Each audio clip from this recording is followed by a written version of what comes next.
Hello, everyone, and bienvenidos.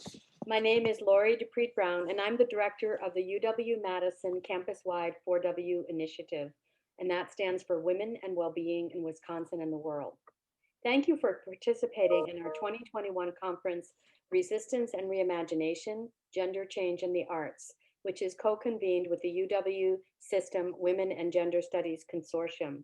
And I'd like to recognize Dr. Stephanie Rittolotti, who directs that consortium, as well as Elizabeth Morris and Olivia Dahlquist, our 4W Assistant Director, for the incredible vision and intelligence and care with which they have prepared this conference.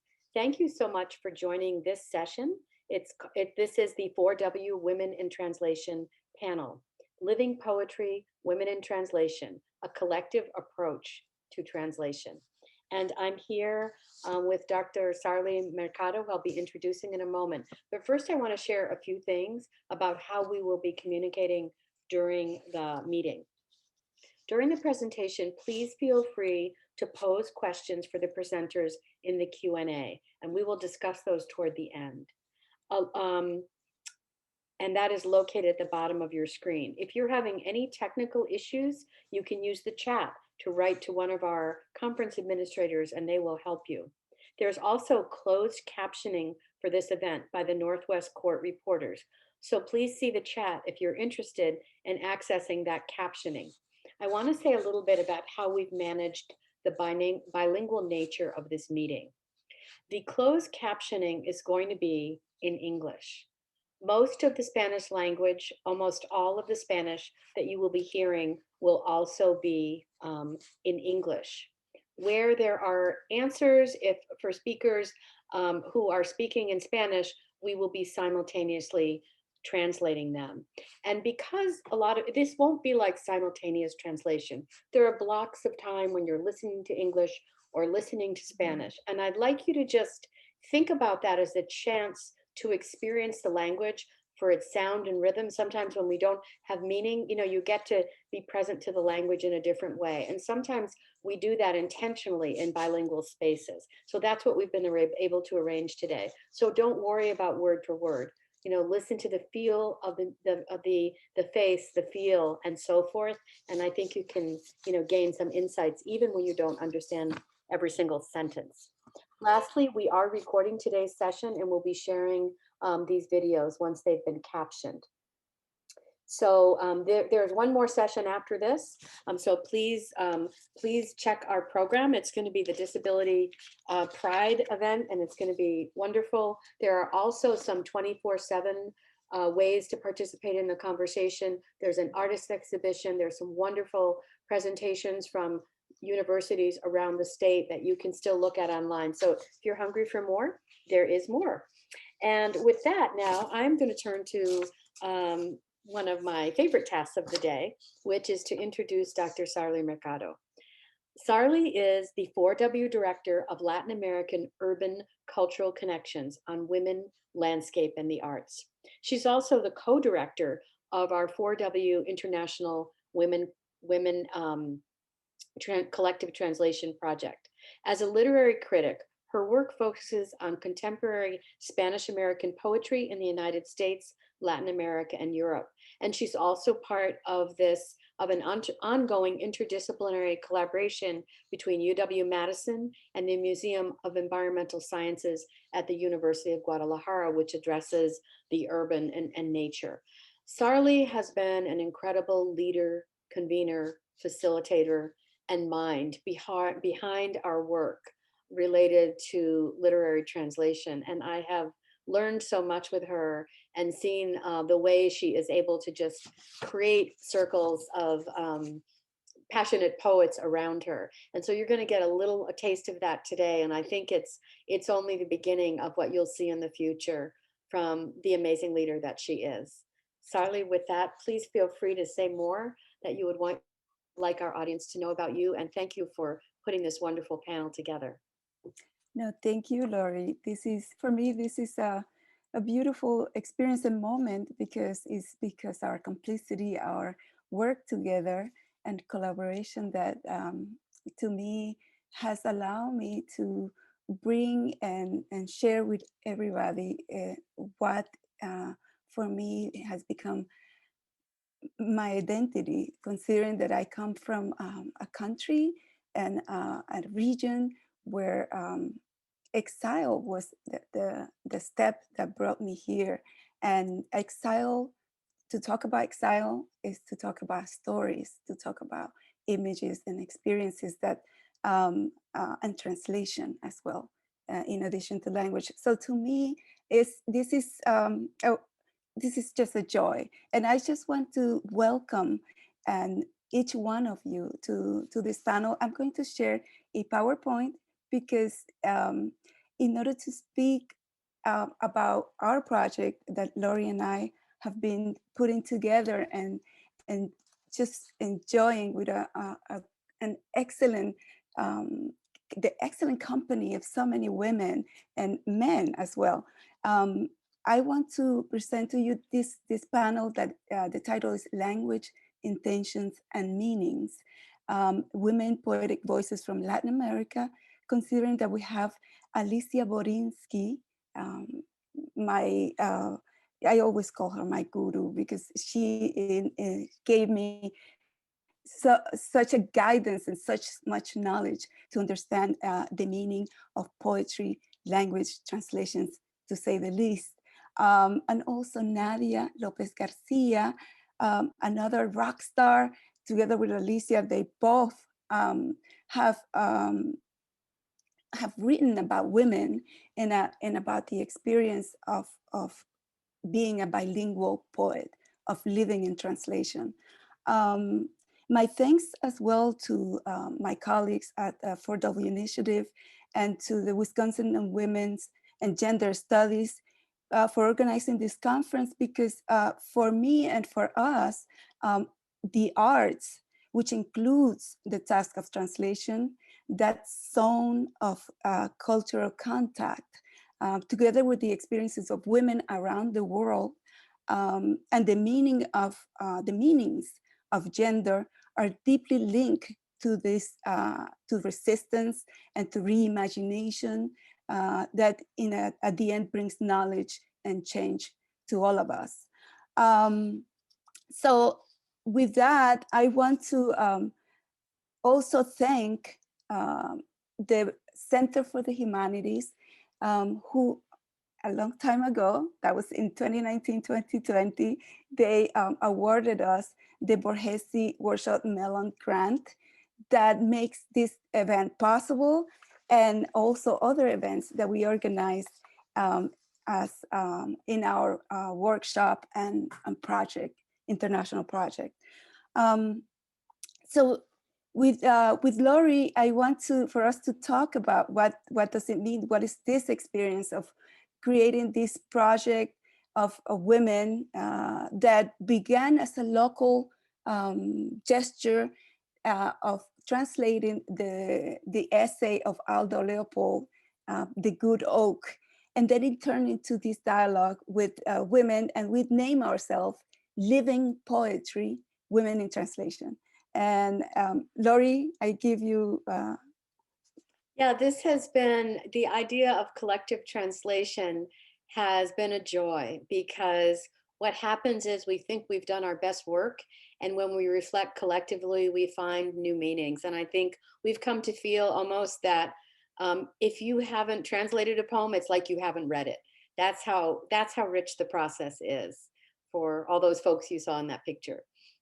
And so in our collaborations, we are, as Lori mentioned at the beginning, we are working as well with the Museum of Environmental Sciences, which created the Jose Emilio Pacheco Literary Prize, Ciudad y Naturaleza, City and Nature Prize Award. And since 2016 to 2020, there has been a list of younger generation of writers who are writing about the ecological crisis, the environmental crisis, but doing it in Spanish and doing it to make us reflect what does it mean, all these crises that we are living. So we decided to translate it with the collaboration of other academic units at the university, including LASIS the Latin American Caribbean Studies Program, and with the collaboration of Professor Xenia Bilbija. Lori? Yeah, and I guess what I'll add in here is all of these projects end up, usually people try to write a book and they go off and what are they going to do? And we just start our translating and then we look up and we find, that we have some publications accruing. So this has been really not only rich interpersonally and imbued with a lot of friendship, but also we've gotten some chapbooks and books of translation. And Charlie will probably tell you there you saw 4 of them underway. So probably if you're in this session, we'll get you on our e-list and make sure you hear about them. But one of them here relates to the pandemic. We call it From the Inside Out, de dentro hacia afuera. They are much more here with Manines Cartoneras, one of our partners that is a major press and works with cartoneras. It's based in Spain. Yes, and as you probably know, we have the largest collection of cartonera in our special collections of at the university, and it's the largest in the world. And also we collaborate with Ultramarina Cartonera in Madrid.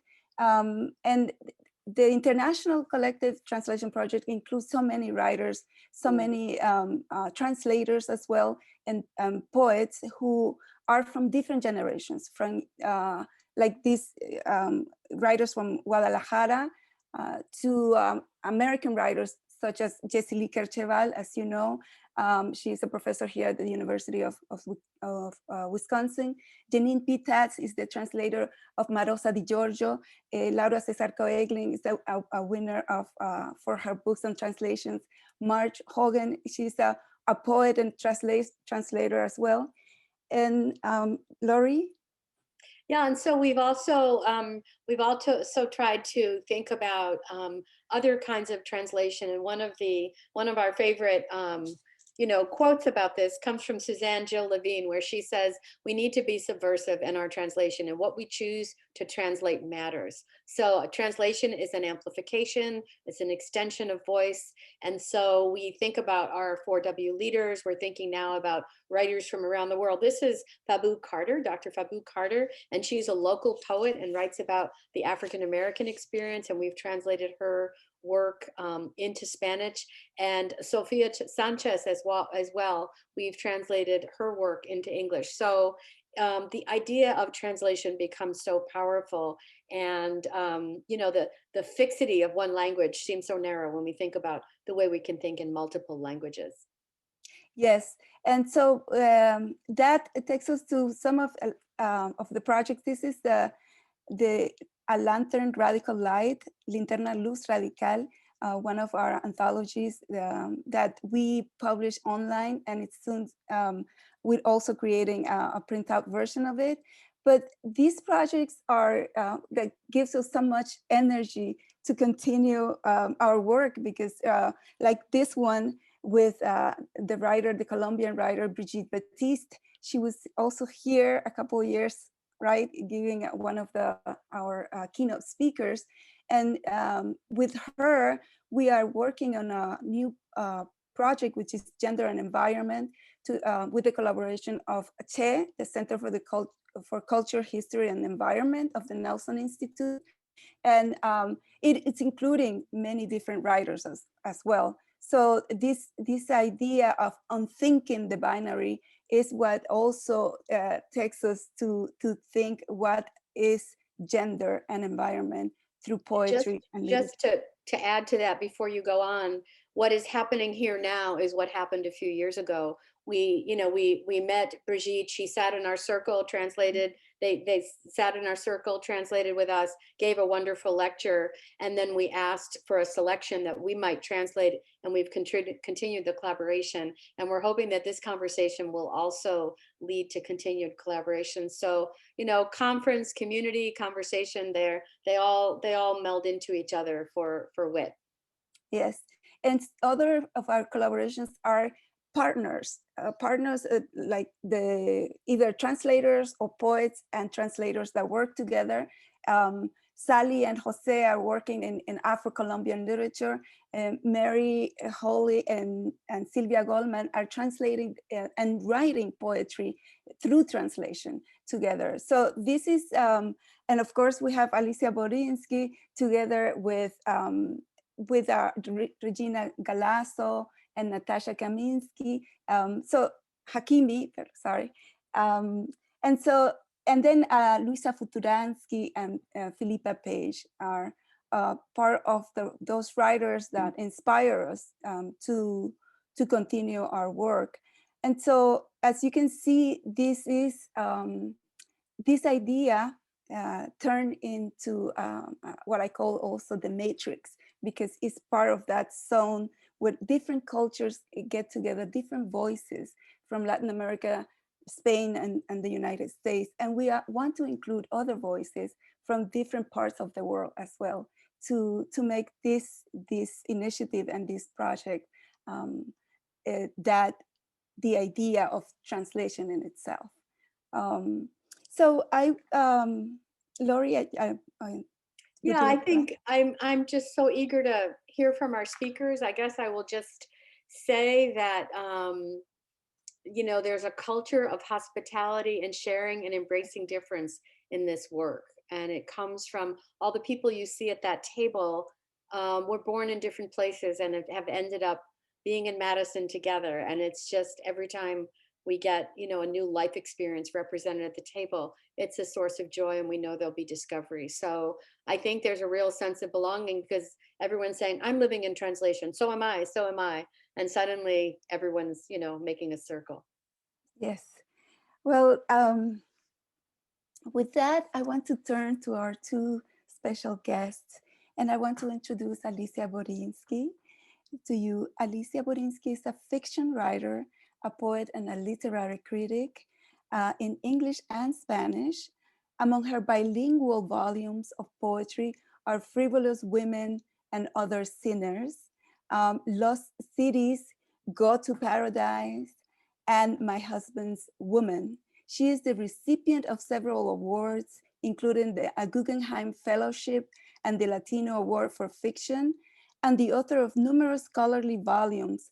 Her most recent book in English, which I so enjoyed, and I was able to write a review and just went deep into it. And it's One-Way Tickets, Writers and the Culture of Exile. She is currently a professor of Latin American and comparative literature at Boston University and head of Spanish. But she also has a program in Buenos Aires that takes me back to my years as her student, as her graduate student, because with her, I work in the Writing in the Americas program, which she directed. And I learned so much from all the writers, from thinking beyond the academia, to go beyond, and so and translators and scholars as well. In her poetry, which is steeped in tango, blues, and Latin American vanguardists, there is a multitude of women. They are stranded in an urban imaginary, displaced. They have a strong accent, or speak the Buenos Aires argot street talk. Some are poseurs, outsiders, or self-made. Women as other, as self, or as the other woman, as she writes in My Husband's Woman, La Mujer de mi Marido. Her work creates a dialogue, an intimate tone, which echoes the words found in ourselves as readers. Humor, you will laugh. You're going to laugh. I so much enjoy her poetry because of that humor, the absurd, pain, hope, and reinventions are key in her writing, but also displacement, exile, translation, and mistranslation are part of her writing. So please help me welcome Alicia Borinsky to us.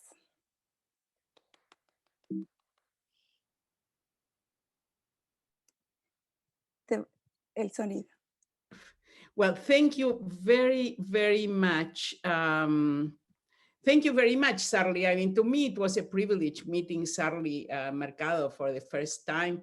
She came to one of my classes. She was in a different university, and she came to Boston University, and I immediately knew that I had to make her leave the other university. I mean, I had to show her how much better she would be at Boston University, which happened. So we did lots of things together, and it's been a real privilege working with Sarli. And thank you very much for inviting me and for this introduction and for being part of your circle of translation. Translation is my native language. I come from a house where different languages were spoken, not because of sophistication, but because of need. People who came trying to save their lives from different corners in Europe. And we were always wondering, how do you say this in Russian? How do you say this in German? How do you say this in Polish? And let alone, what does this mean in Spanish? So here we are. I am here amongst you, and it's a wonderful occasion. But I came because this is such a short moment for us. I came as a kind of all contained experience, because I came with somebody as my background. If you look at my background here, you see a woman with a very big weight that she is trying to carry. This is a collage by an artist named Greta Stern. Now, Greta Stern herself was very interesting. She was a member of the Bauhaus, the German movement, and as it became declared as part of decadent art by the Nazis, she knew that she had to leave Germany. So she went to London, and then she went to Argentina, where she lived most of her life. She was in 1935, she was part of the first exhibition of modern photography that was organized by El Grupo Sur, by Victoria Ocampo. So she was recognized, but she needed to make a living. And this photograph, which is really a collage that I put to you, has a lot to do with the point of view that I am going to tell you about regarding my poetry and my writing. There was a women's magazine called Idilio that did what women's magazines did at the time, and even now. They have un correo sentimental. They had a place where you could write about your worries and your romances and whatnot. But these people were just, they wanted to go a little bit further. And so two men who became very important, who one founded the School of Psychology in Buenos Aires, and the other one was founded Editorial Paidós, got a pseudonym as one person.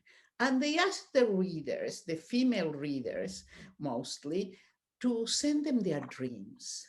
And the idea was that if they did their dreams, their sueños, what they would get was a photograph of their sueños. And the photograph would be an interpretation of the sueños with a solution. And the column was called El psicoanálisis te ayudará. Psychoanalysis will help you. Greta Stern, who signed with her own name, worked doing this task that became very famous, called her dreams, for from 1948 to 1951. So there was a big exhibition at the MoMA 4 or 5 years ago. But look at this. Look at this thing that she did. She would do collages, and they would give her the title. She would just do the collage. So if you look at this, you see something that is quite curious. This is a dream, but the woman is dressed very a la moda. She is dressed a la page. She has the shoes. Look, she has the shoes. She has the little blouse. and the skirt and her coif is perfect, because this was done to sell. Greta Stern was one of the founders of a publicity firm called Ringel and Pitt, where she and her friend Elena Auerbach were doing photographs for publicity. So the world of fashion and the world of dreams coincided. And of course, uh, it's all wrong, right? I mean, no Freudian will tell you that you can be the protagonist of your own dreams. But I mean, it happens that we are mostly interested in our role in our own dreams, but that is not the way dreaming works. So Greta did this, and I find myself very much in conversation with her. So much in conversation that I went looking for her traces. And in a funny way, her traces brought me to a house of one of my closest friends in Paris, Saul Jurkiewicz, the avant-garde poet. And Julio Silva, the painter who was a collaborator of Cortázar and who did the illustrations for my book, Frivolous Women and Other Sinners. So there you go. Greta Stern, she had to leave. She was in exile in Argentina. She was working for hire in a collection that she called Dreams, but they were nobody's dreams. They were things to put as publicity. So there you are, a woman who tries to make a living and misunderstands or misstates or works for hire with a sense of irony about dreaming, about the unconscious. My writing, as was said by Sarli, is full of, not full of, but has a humorous perspective. That is, my writing does think, as I do, that there is an explanation somewhere that renders us ridiculous. So I've been thinking a lot about poetry and the politics of embarrassment. We all know that we tend to say that poetry is the genre that most approximates philosophy. That is, we speak sparsely, we mean a lot. Poetry is always succinct. It's like a fit of language. And nevertheless, there is a tension in poetry that is always looking over its shoulder to see whether it's hitting the target that you seem to have. Now, the target of a great deal of poetry is what used to be the muse. And the muse, unfortunately, we've been the muse of poetry. We've been silent, and they've been writing about us poems that seem ridiculous now. So we are in a situation where we are discovering our own voices through the voices of other women, gendered voices. Now, what does it mean to have a gendered voice? I abhor the binary, on the one hand, on the other hand. So my sense is that there should be as many genders as languages. And we know that that is not, that's not a utopia, that is not a dream, because in fact, what happens is that since you are in the world of translation, you really know that it is very difficult to translate, for example, from Spanish to English, the diminutives, the terms of endearment, the insults, and so on. And there we go. So I wanted to read you to give you a sense.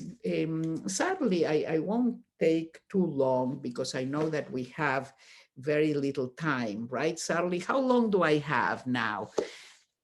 Well, you have about 15 minutes. Okay, great. So I wanted to read you some poems of mine. But before I do that, I wanted to tell you what it is that I am working on now. What I am working on now and that I have almost done is a book of poems from the pandemia. That is a group of poems of confinement and a group of poems about the virus, spoken by the virus. So I won't say any more, but I must say that in order to have some fun during this time, I had to become disembodied. I think that we already are somehow trying to elicit enthusiasm from our people that we see via Zoom with these strange photographs and stuff that we do. So I had to become disembodied, and I wrote this book of poetry that ended up being also quite a bit about mother-daughter relationships. So that said, I would like to read you a couple, 3 poems bilingually. They are very short, and I would like us to do that. Venenos fortificantes, que nos van a matar con viruela porque somos demasiado hermosos, con incendios en nuestros cabarets, con accidentes aéreos cuando vamos a una boda, una cita de amor, una reunión de negocios, y después tentarnos con unas pompas fúnebres que ni te cuento. ¿Por qué no agradecerles que se maten por nosotros, que me tengan miedo y envidia y apasionadamente me hagan crecer en sus noches insomnes? A mí, poquita cosa, miguita de otro banquete. Poison for strength. They are going to give us smallpox and kill us because we are too beautiful. Set fire to our cabarets, crash the plane on our way to a wedding, dates, business meetings, and then tempt us with some mournful pomp that you don't want to know about. How about thanking them for killing each other over us, for being scared of me, envious and passionately, making me bigger in their sleepless nights, no big deal scraps from somebody else's feast. El comercio está repuntando. En las calles de mi ciudad hay una esquina donde los inmigrantes venden fotos de parientes equivocados y esconden a los niños para que los padres no los vean nunca desamparados. Business is booming.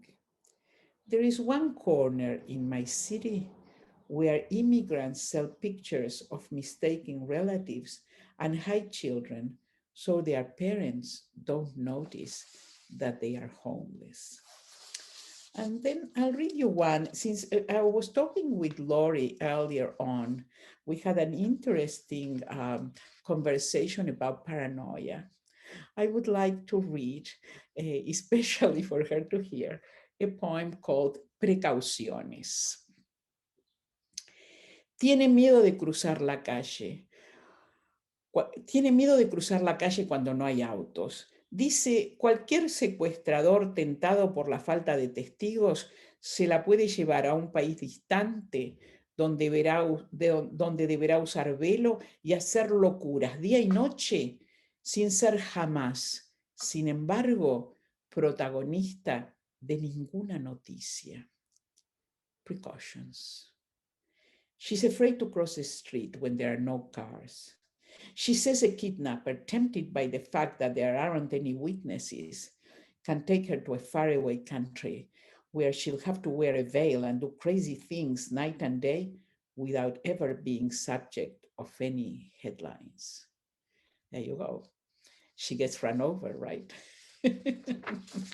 So, very good. And then nothing could be more complete in a woman's poetry reading in 2 languages. other than a poem against mothers. I am a very happy mother, I must tell you, and I am a very happy grandmother. This is a poem. Entonces, abajo las madres, canto patriótico de los hijos. Igual, están condenadas a muerte, vestidas y todo, arregladas, armadas hasta los dientes, tortas caseras, salamerías. ¿Cómo si no recordarlas? ¿Cómo construir los monumentos que pintarán de nostalgia a la ciudad, darán peso y volumen a nuestras historias? Down with Motherhood, Kids' Patriotic Song. Anyway, they are sentenced to death. Dressed and all, dolled up, armed up to their necks, homemade cakes, flattery. How to remember them otherwise? How build monuments that will paint the town with nostalgia, give weight and meaning to our stories?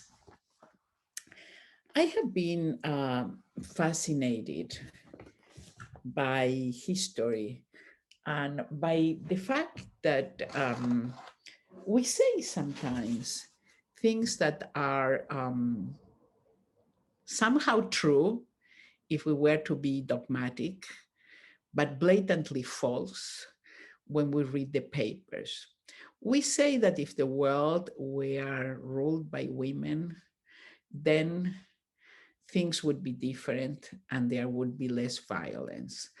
There is enough in the world to make us see that the history of women's leaders is also a bloody history. There are bloody female leaders, just like there are bloody male leaders. So I was very taken in thinking this when I wrote a book called Mina Cruel.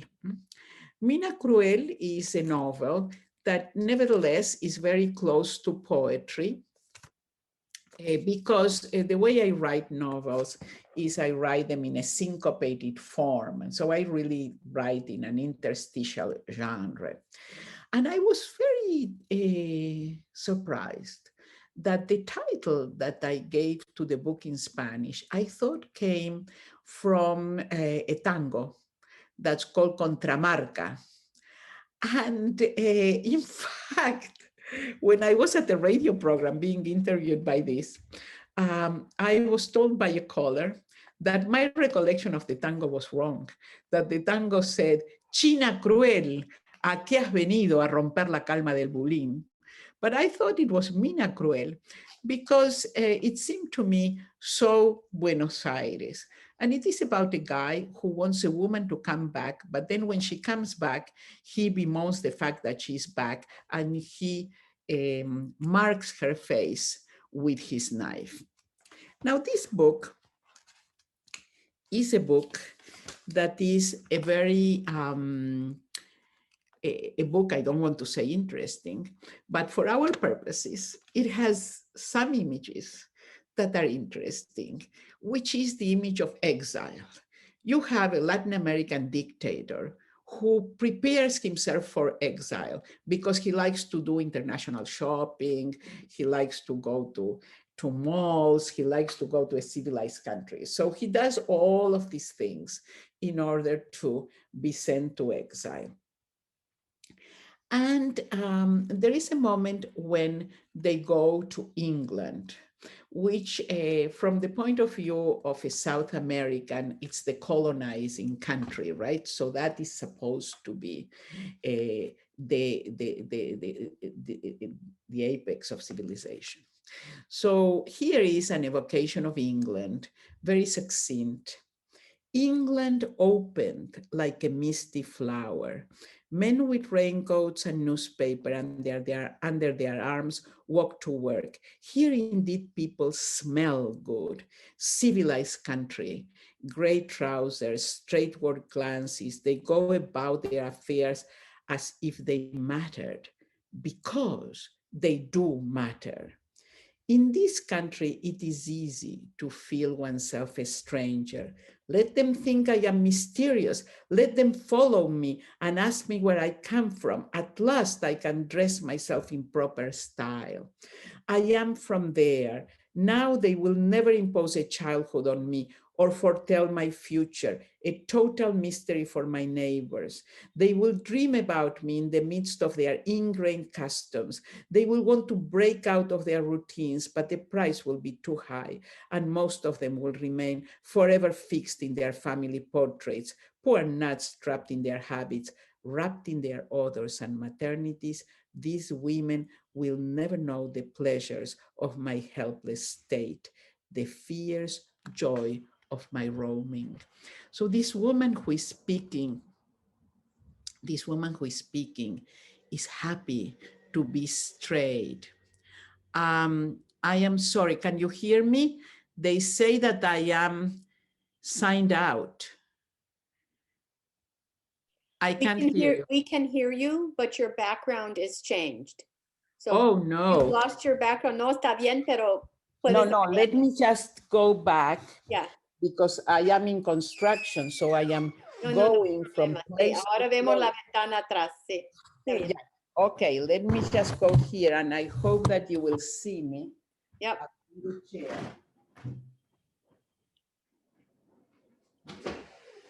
I am myself in exile from my study, I must say, because I have a construction going on. So I go from room to room. Okay, here I am. It's good, I have a tango background right there. So what do I have? I have this idea of the woman as a stray who can invent herself. So what do these women invent themselves as in Mina Cruel? And I think that I'll start wrapping it up in a little bit. I am sorry for the noise. This is the construction that you are hearing, but we'll have to. So what do they have? What do they do? They become dictators. And England is just a shopping mall. England, you see it, if you get to the end of this novel, somebody scratches the surface and they see that it is made out of cardboard. So it was all a fantasy, a shopping mall, the way they have in the United States, this crazy thing of the theme malls, the theme restaurants. But what do these women do in their countries? One of them is just Mina Cruel, and people have seen this as a political novel, and they think that it is Eva Perón. I shall not say that it is Eva Perón, because over the years and over the months, sometimes I am for her, sometimes I'm against her, and I write this and so on. But what's very strange is that the other one, the woman that they talk about, is named Cristina, which is the current vice president of Argentina. So that there is something going on in this novel, which kind of announces the optimism of the stray woman, la cartonera, the optimism of the stray woman. But on the other hand, it really shows you that that kind of poetry can lead to violence. So who is embarrassed by whom? The women who send, and I'm going to start wrapping this up so that we can have a discussion. I was going to talk about the other books, but I am going to just wrap this up now. So who is embarrassed by whom? The women who are being seen as exiles, who are being seen as migrants and who have nothing, the kind of woman that Greta Stern was. She's not embarrassed by anybody. Why? Because she's away. She's away from her circle of interpretation. She was, Greta Stern went away from her home in a little town in Germany to Berlin to study at the Bauhaus, and she was able to reinvent herself. And in Argentina, she reinvented herself so radically that as she kind of lost her memory a little bit, already, well, in a very advanced stage, her ex-husband came to see her all the time. And she asked him, we got divorced, didn't we? And he said, yes. And she said, do you know why? And he said, I don't remember. And she said, I don't remember either. If you are interested in the life of Greta Stern, I can tell you some other things, but this is the great photographer Coppola. So that kind, her ex-husband. So that kind of oblivion of the past, of reinvention of the past, is the treasure of the stray woman. That's why there are so many stray women who are very free and who populate my poetry. The book that I have that has a lot to do with the experience of the cartoneros that you in your circle have worked with is Las ciudades perdidas van al paraíso, which is a book that was literally born out from the experience of seeing people rummaging in the garbage at night. It all became organized. They called themselves cartoneros. They started selling this. But the capacity to take materials that are left aside, that are disposed of, that are taken out of context and decontextualized in a trash bag. And then these people who come and just take stuff that is useful for them and recontextualizing it seems to me very akin to the humor of history and to the idea that nobody should be embarrassed to look in the garbage. We may just be able to find ourselves there. So I'll stop here, and I'm eager to hear Nadia.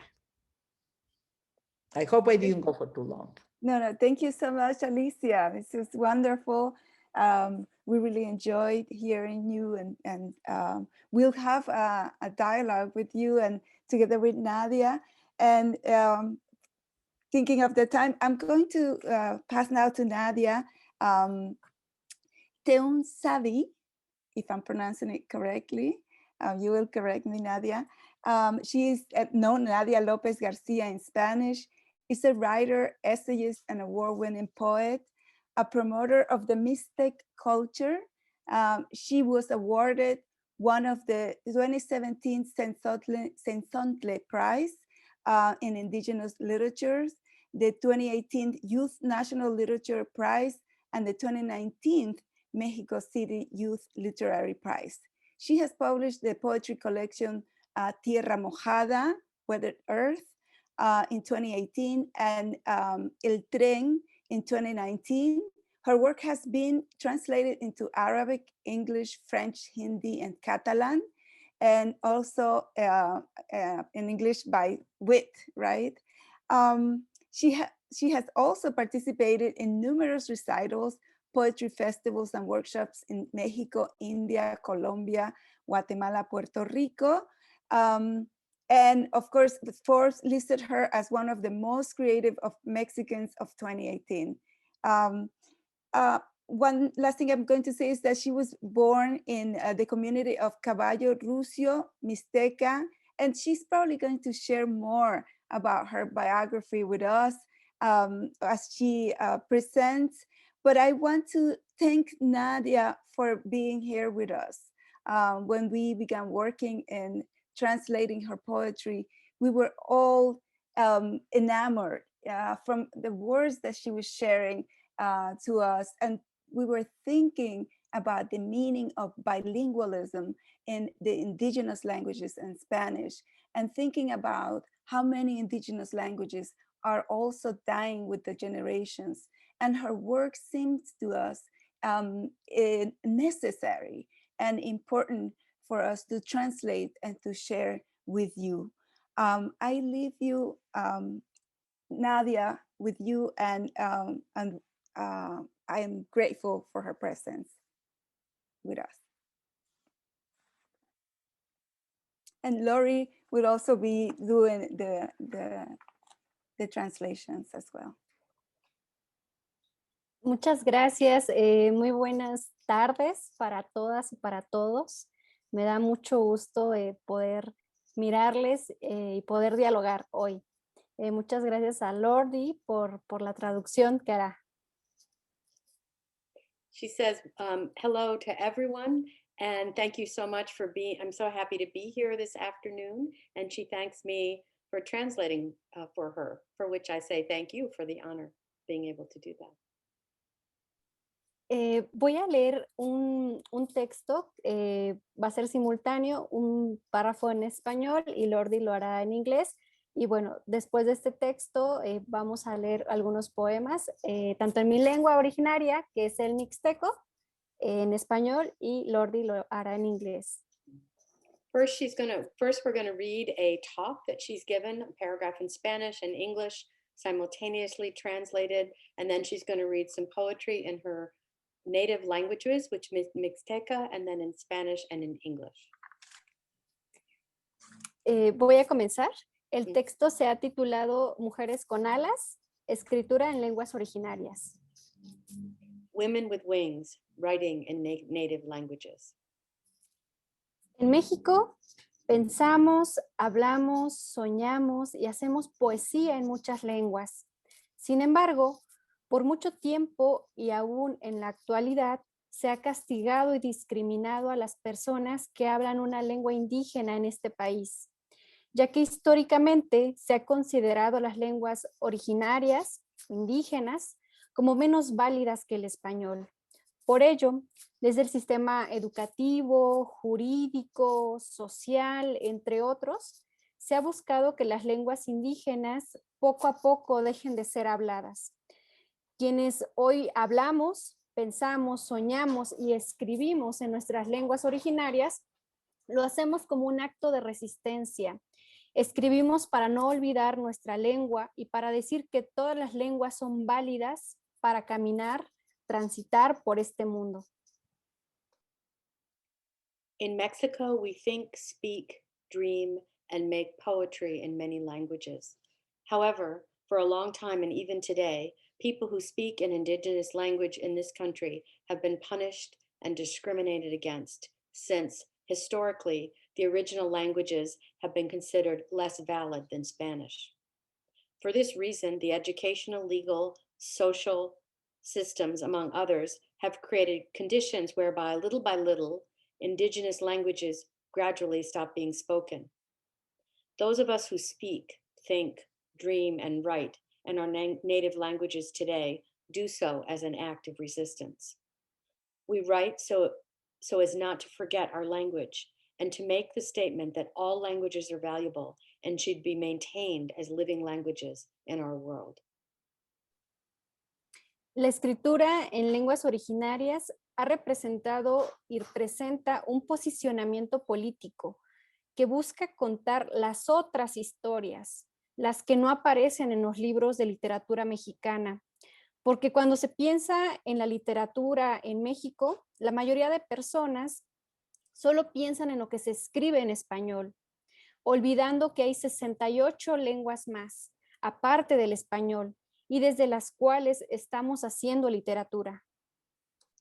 Writing in native languages has represented a political position that seeks to tell the stories that do not appear in Mexican literature books. Because when one thinks of the literature that is written in Mexico, the vast majority of people only think about what is written in Spanish, forgetting that there are 68 other languages apart from Spanish and from which we are writing literature. Desde hace 4 décadas, en México inició un gran movimiento de escritura en lenguas indígenas, principalmente realizada por hombres. Sin embargo, hoy en día hay muchas mujeres escribiendo en sus lenguas originarias.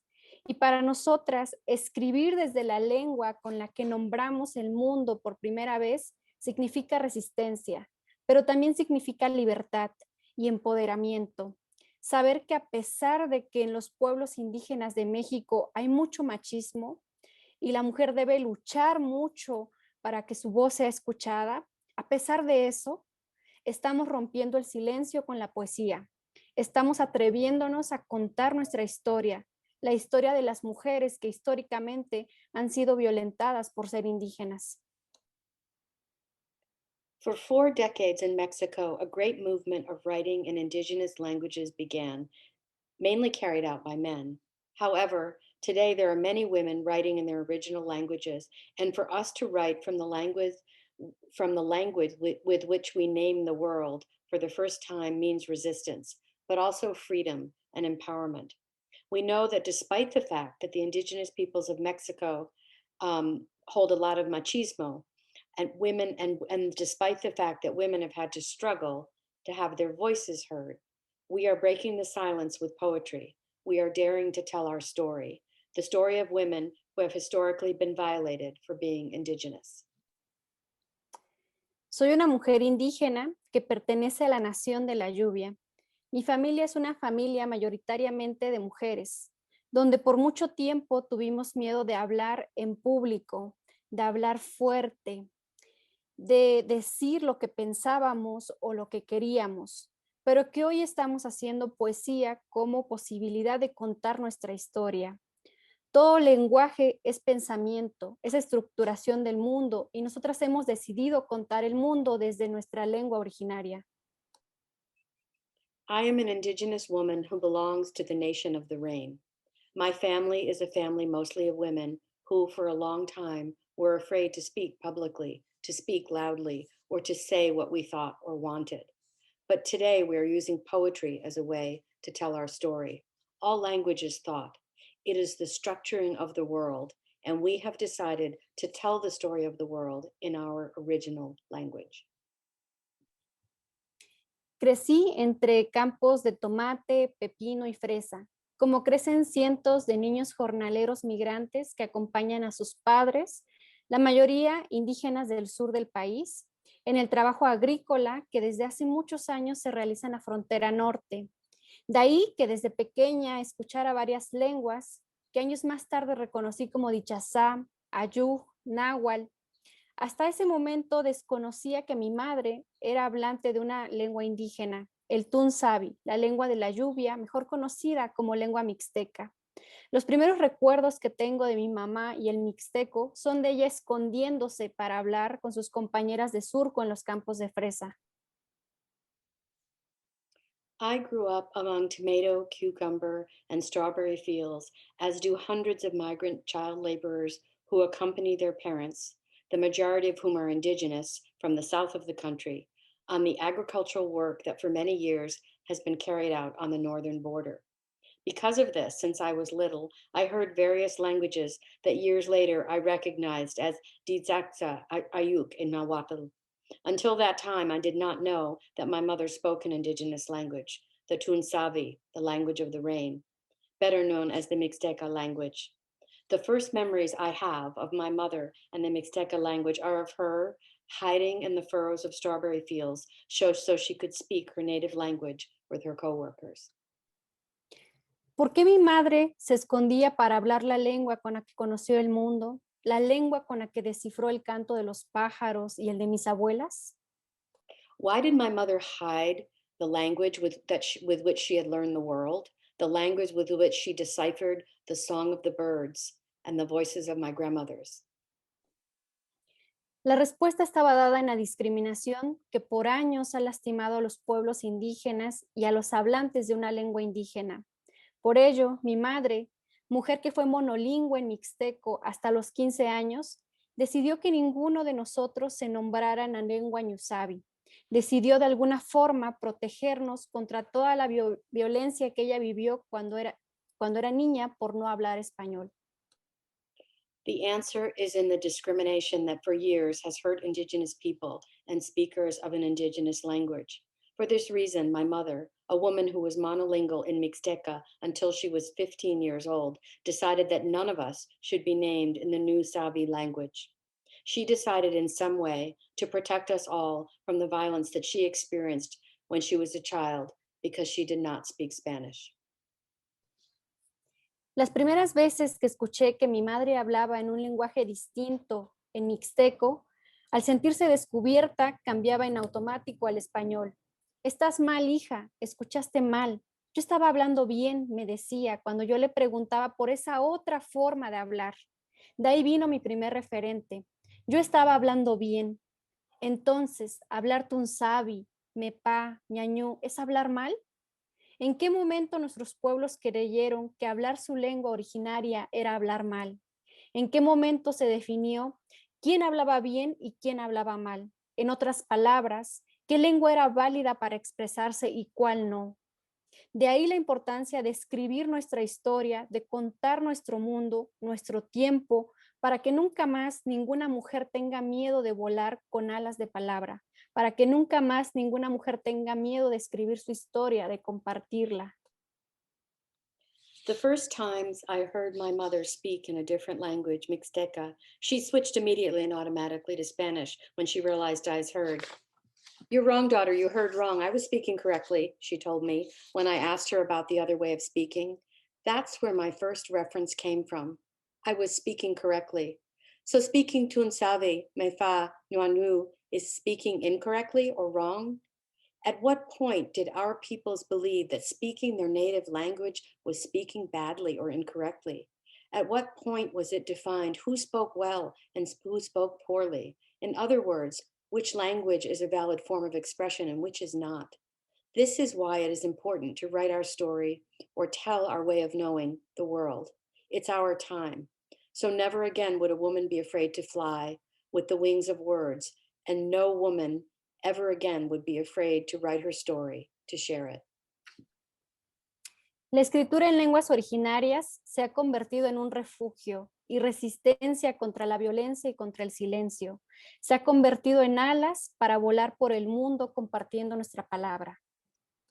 Literature in native languages has become a refuge and resistance against violence and silence. It has become the wings that allow us to fly through the world, sharing our story.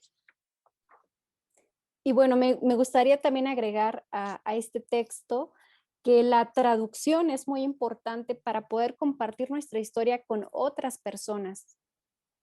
She said she just wants to add to this text how important translation is to be able to share our story with other people.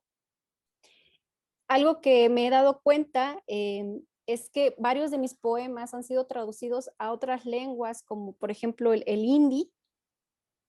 She said, one thing I've learned is that some of my poems have been translated to other languages like Hindi.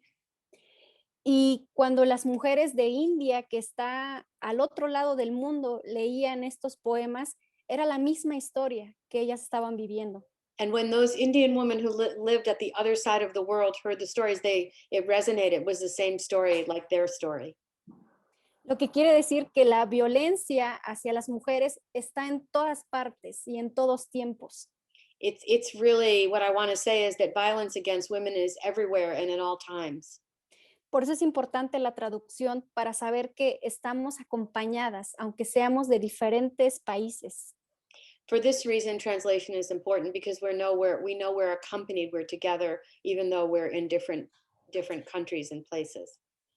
Y un poco lo que las mujeres me decían era que cómo era posible que siendo de países tan lejanos tuviéramos historias tan similares. And what the women would say to me, how is it possible that being so far away, we could have stories that were so similar? Y lo conocimos gracias a que conocimos nuestros poemas, gracias a que se tradujeron. And this was only able to happen because it was translated. Por eso pienso que la importancia de la traducción radica en el compartir con otras y con otros. So that's why I think the power of translation is allowing us to share with others, you know.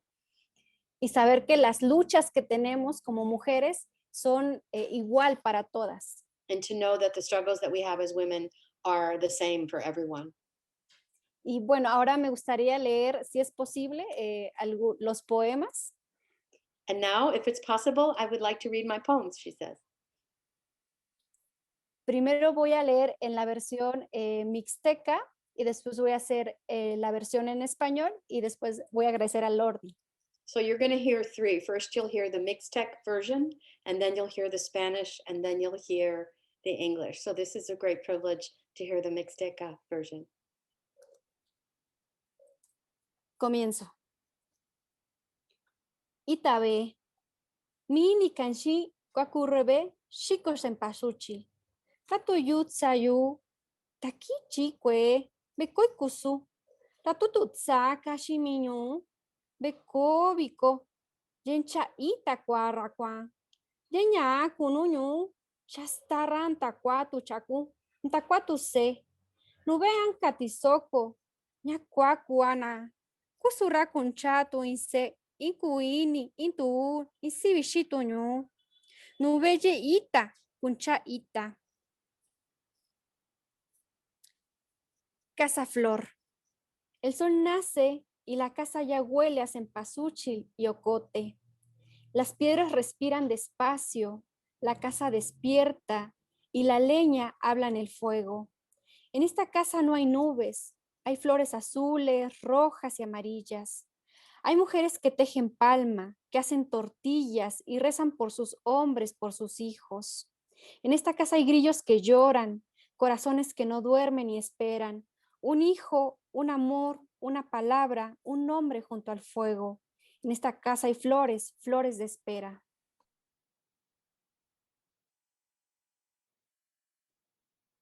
House flower. The sun rises and the house smells of cempasúchil and ocote. The stones exhale slowly. The house awakens, and the firewood speaks amidst the flames. In this house there are no clouds. There are blue, red, and yellow flowers. There are women who weave palm, make tortillas, and pray for their men, for their children. In this house, there are crickets that cry, hearts that don't sleep and wait for a son, a love, a word, a name by the fire. In this house, there are flowers, flowers for waiting.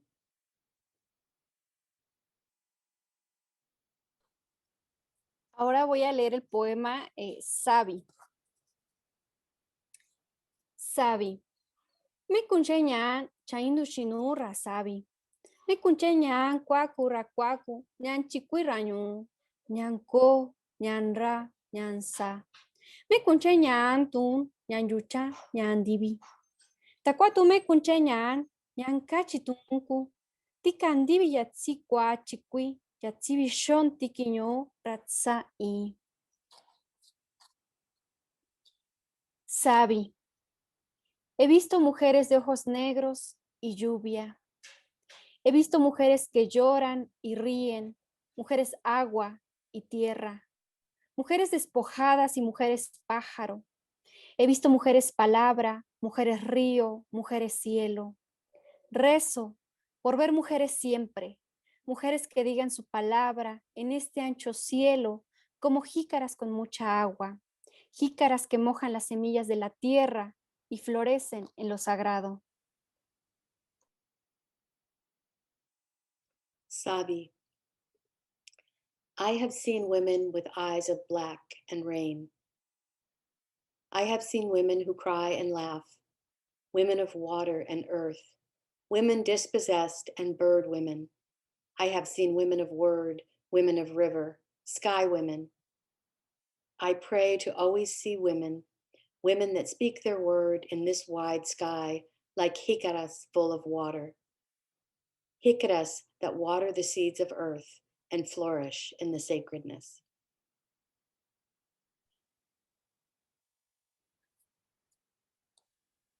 Cuetachi, yu cuaquive cuetachi, kinuto comera, que me tsaku manisabi. Me paca chiñanco y mana, checo tu un starra café, checo tu un me coi cachi, me paca chicoñan, me nana lucua cucoñan, utsika rayo, ishikashi me sibe andivi, me saña antikitsa, tun menshasha, me ñobisho. Viento malo. Me entró por la boca el viento malo. Bajó por mis caderas y tocó mis pies. Hace falta más lluvia. Mi padre dice que las mujeres no soñamos, que aprenda de tortillas y café, que aprenda a guardar silencio. Dice que ninguna mujer escribe. Soy la niña que lloró la ausencia, la lejanía y el miedo. Hoy digo mi nombre no alto. Soy una mujer pájaro, semilla que florece. Las palabras son mis alas, mi tierra mojada. Wicked wind. The wicked wind got into me through the mouth, went along my hips and touched my feet. There is not enough rain. My father says women do not dream.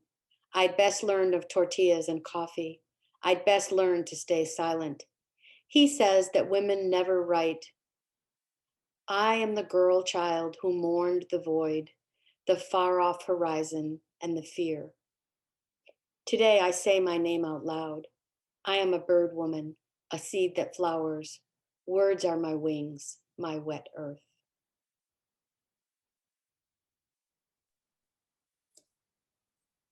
Muchas gracias, querida Lordi, por tu hermosa traducción y lectura. Y estos poemas un poco son de lo que viven las mujeres en México, sobre todo las mujeres indígenas. And she says she thanks everyone for listening. And she says these are the poems that really express what women in Mexico are living, and especially the indigenous women. So she's really happy to have shared it with all of you. Y bueno, les quiero decir que el libro es totalmente gratuito en internet. Pueden buscarlo como Tierra Mojada, Nadia López García, y pueden leerlo. Y en SoundCloud pueden buscarlo para escucharlo en mixteco y español. So you can, this is available free online, and there's also, and it's Tierra Mojada. If you Google her name, you'll find it pretty easily. And there are also oral recordings. So if you want to use this in your teaching or for your own reflection, you can have these readings available. Y bueno, por mi parte sería todo para un poco escucharles. Gracias, gracias Lordi, Sarli. She says, on my part, this is all, and thank you so much for listening. Bueno, muchísimas, thank you so much to you as well, Nadia. Muchas gracias por tu lectura y por todas estas palabras que has compartido con nosotras. Thank you to Lori as well for, doing this beautiful reading of Nadia's poetry. I want to open I was going to say the floor, but it's the screen, right? The voice, the microphone, for any questions that you might have, either from our panelists or from the public. Anyone would like to share any question?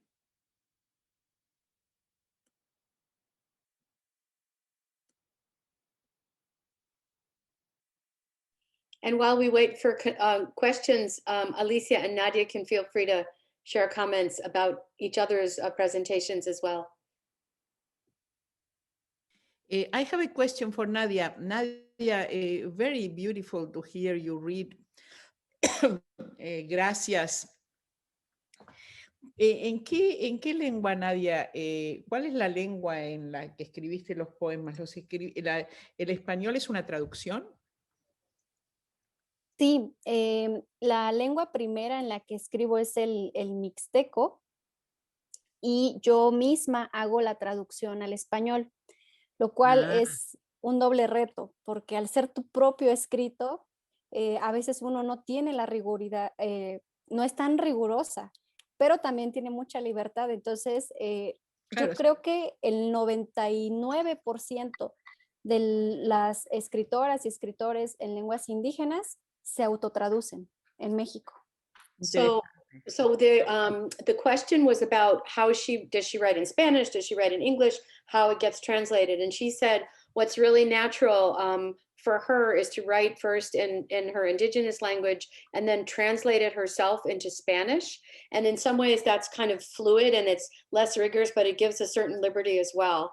And she said that most of the people who are writing the way she does are doing that. They're self-translating. So that's a very interesting experience, I would think. Mm-hmm. Very good.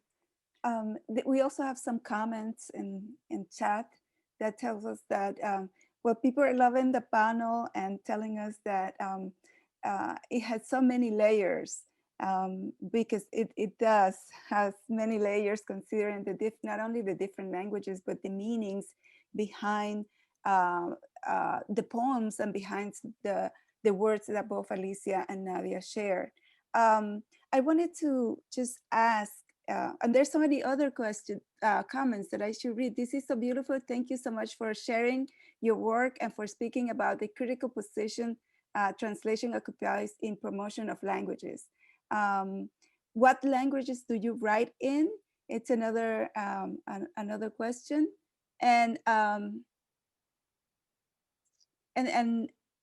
okay, so I wanted to share or ask one question to both of you, and particularly to Alicia as well.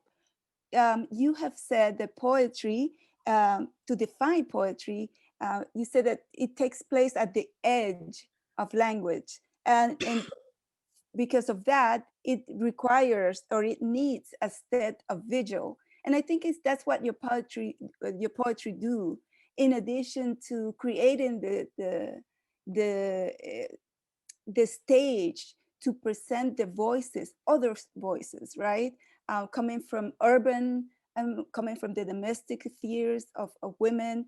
And so I wanted you to comment a little bit of what your definition of poetry and that state of vigil that you mentioned. Yes, well, thank you, Sarli. I write, as you say, at the very edge of an abyss. Now, what's the abyss for poetry? It's a nonsense, but it's a nonsense that truly doesn't make sense for anybody. So I try to rescue sense from there. And as you know, in my poetry, there is an attempt to reconcile the voices that I hear in the history of the language, represented by all the readings that one does, and the readings of the poets and philosophers that one does, and street language, because I think that in the last analysis, it's the words that we say every day. It's what really, that's what really sustains us and makes us transact our lives and so on. So what I try to do is I try to be very alert when I write to the moment when my writing becomes stiff, non-porous, not receptive, not hospitable to the many echoes of words heard both in the street and written on the page. I pay a lot of attention to the way my poems look on the page. They are almost like objects. I change typography many times. I draw the poems before I write them. So that state of alertness is there to keep things throbbing with life. I mean, to reject the commonplaces of poetry, the boilerplate of beauty, and to try to generate that which is edgy, which is troubling, and which keeps us going. It's a long answer for something that can be just simply answer saying it depends on when. I mean, there are moments when there are certain words that are really very important to me, and certain rhythms that are very important, some music that is very important. That's right. Yeah, and I wanted to give the word to Nadia, but also think about the writers that have influenced you, the family of writers that come through your poetry. And Alicia, and now to Nadia, definition of poetry, la definición de poesía para ti. Qué complicado definir qué es poesía. Quizá lo que podría decir es que poesía es decir tu palabra de forma verdadera y honesta, decir tu historia de forma honesta. Creo que eso podría ser para mí un poco la poesía. Sí, sí, sí.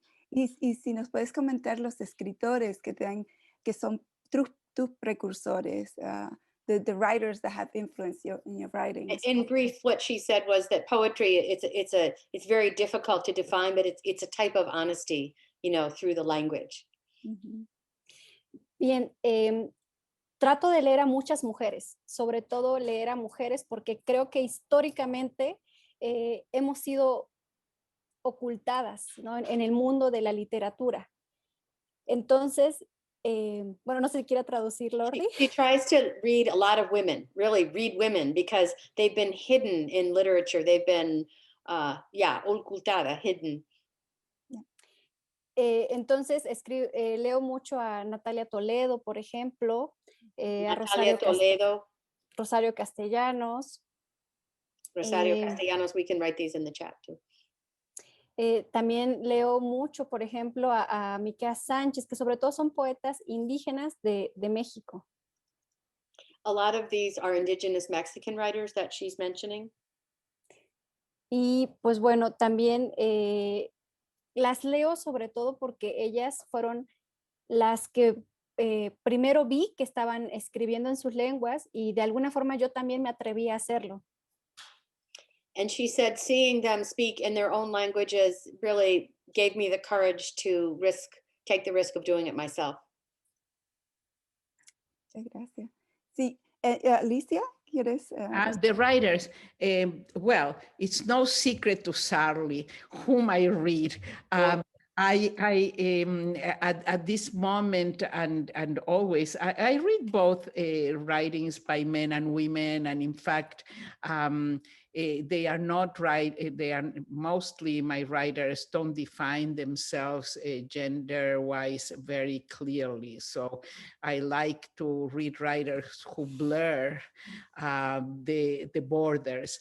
And among those that I've read the most over time and that I can remember, because it's a question of whom can you quote by memory? I mean, who are the ones that just keep slipping through your fingers when you are writing?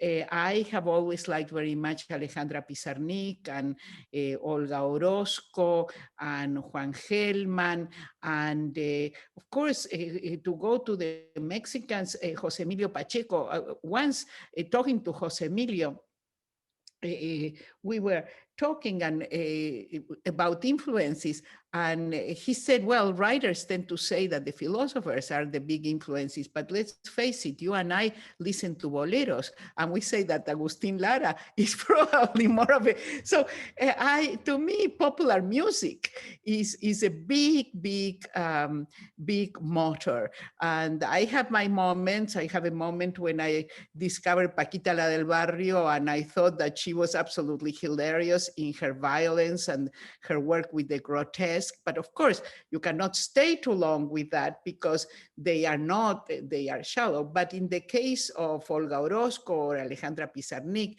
these are very enduring presences for me. So we have one more question that I want to highlight from the chat, and this is from Erica Rosales, and she's one of our women in translation. People might want to visit her artist presentation in the art exhibit. But she has a question for Nadia. She says, ¿Ha cambiado la perspectiva de tu mamá, tu familia y tu comunidad hacia tu idioma nativo, ya que tú lo usas para crear tu poesía, que es reconocido mundialmente? She's asking if the family feels differently about the language now that they see what's happening with Nadia's success as a world-renowned poet.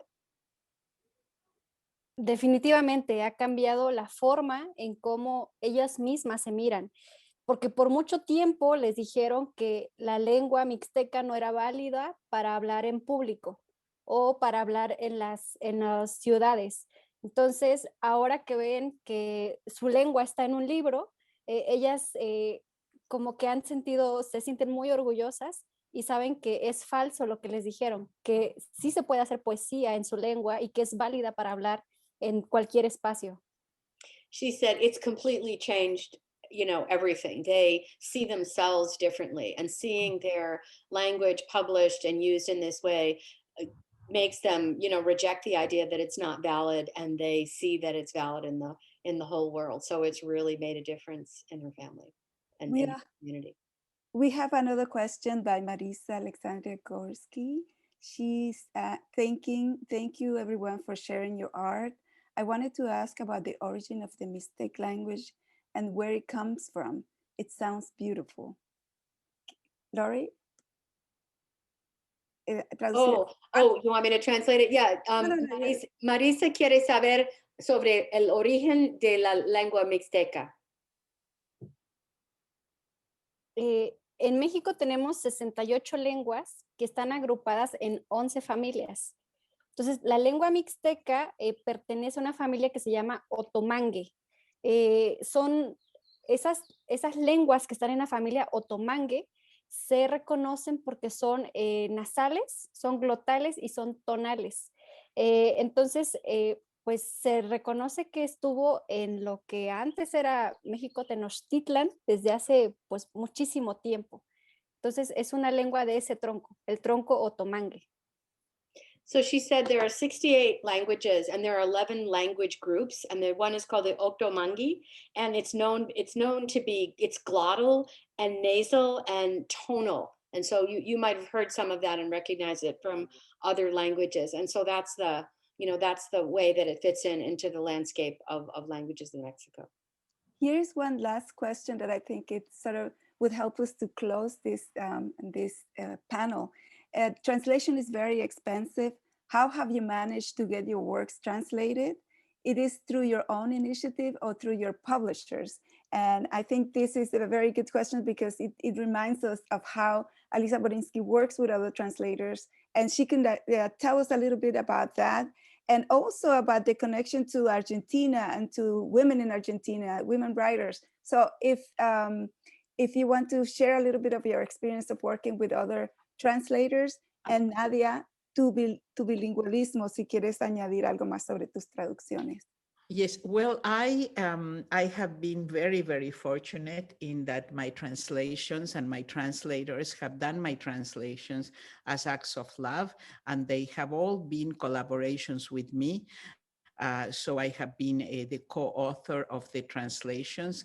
And this is because English is one of the languages in which I conduct my life, and I also write in English.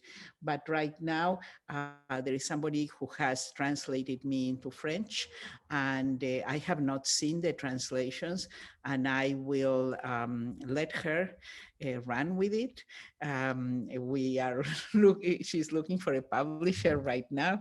I am very flattered that she did, and I have seen other translations that she's done. Interestingly enough, she's not translating me from the Spanish, but she's translating me from the English. So that is another layer of issues. I am just very happy that it's happening, and there are in that case there is a publisher who is in touch with me from France and who wants to know what I think and so on. It gets very complicated because it's a press that is a very nice press, and he's a psychoanalyst, so I cannot just answer I am just very happy or something like that, because you don't tell that to a psychoanalyst. About my relationships to women, I have helped women writers get published by recommending their work to translators such as Ana Maria Shua, and Luisa Valenzuela, and Manuela Fingeret, and others. These are Argentine women, and I am happy to do that. I think that that's a very important work for all of us. I mean, to just make everything circulate in other languages. So if this is the last question, I just want to thank everybody, including the invisible people who came to hear us. It's been a thrill. Gracias. Nadia? Sí, aunque antes había una pregunta de Denise que preguntaba qué consejos podemos dar a las escritoras jóvenes que tengan pánico. Lo que yo puedo decirles es que rompan todos los miedos y que tomen al silencio y lo agarren y le hablen. Creo que debemos escribir porque es nuestra historia y nadie la tiene que cuestionar porque al final es tu historia lo que estás escribiendo. Entonces, sean valientes. Sean valientes. Escribir es un acto de valentía. Entonces, seamos valientes y escribamos nuestra palabra y compartámosla de una forma verdadera y honesta. Ese es mi consejo. Escriban con valentía. So this is a really important message to young people out there, and it's probably a good way to end. She got a question from some young people saying, how can we, if we're afraid to write, how can we start? And she said, you have to take that fear and rip it apart and be valiant and be courageous. It's your history, it's your story, and you have a right to speak it. So just write and be valiant writers. Well, with those words, I want to say that there's such a large layer that we need to still continue this dialogue. I'm thinking about tango, the tango lyrics, and the idea of how tango is in itself a zone of cultural contact, and how poetry is also an act of translation. So I want to thank Alicia, Nadia, for giving us this gift of language, of poetry, of your work and experience in writing. And we look forward to having you here in Madison as well, and to continue this wonderful dialogue. Gracias. Saludos. Gracias.